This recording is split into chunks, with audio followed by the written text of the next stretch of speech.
pre-race shakeout. I wanted to talk about this because I feel it's a very important run that most runners do not do before race day. There's two ways to do it. One is the night before the race, the day before, maybe you get home from work just to stay loose, or the morning of a race. I'll touch on the morning of the race first because that's the one I usually don't do. I like to do my pre-race shakeout the night before. But if you're going to do a pre-race shakeout before a race, you want to do it generally 2 hours to 3 hours before the actual race starts. It's just to get the blood flowing, muscles loose, your body in that pre-warm-up stage. It's really good if you're going to do a pre-race shakeout day of.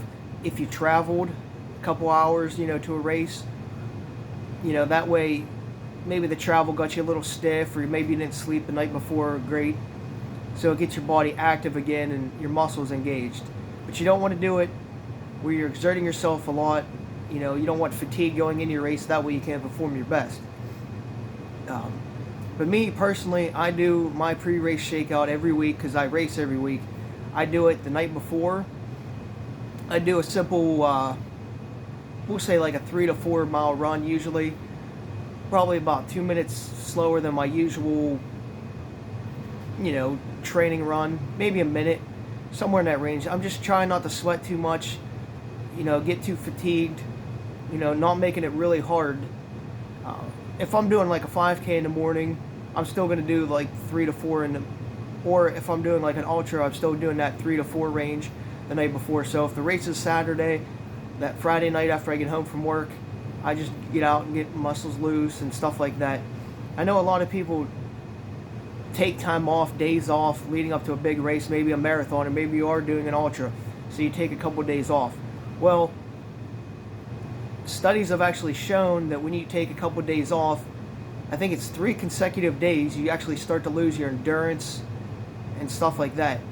Just imagine if you're lifting and you go a whole week without lifting, then you go and lift, your muscles get sore again. It's the same thing with running. Too many people take too many days off leading up to a race. I've seen people take a week or even 2 weeks just to try to rest. Well, what happens is they end up losing their endurance and their muscle memory and all that kind of fun stuff leading up to the race, so then they actually perform bad and they wonder why. It's because they're not running as much as they should leading up to a race. Now, I'm not saying go all out, exert yourself, be fatigued, and then not have the energy to race, but you're still going to do a couple miles leading up to a good race. So this is what happens with the pre-race shakeout, is why it's important is you keep your muscles primed a little bit, loose. It also helps you relax. Maybe you're nervous because maybe it's a big race for you. Maybe it's your A race for the year or the next couple months. So that pre-race shakeout actually helps you loosen your nerves a little bit. Again, just keeps your body primed. You'll notice a lot in your performance if you actually do a pre-race shakeout, whether it's in the morning or the night before. You'll notice your performance will be a lot better. You'll be focused a lot more. And I think it's one of those little things that people don't really think about, but really need to consider putting into their training runs.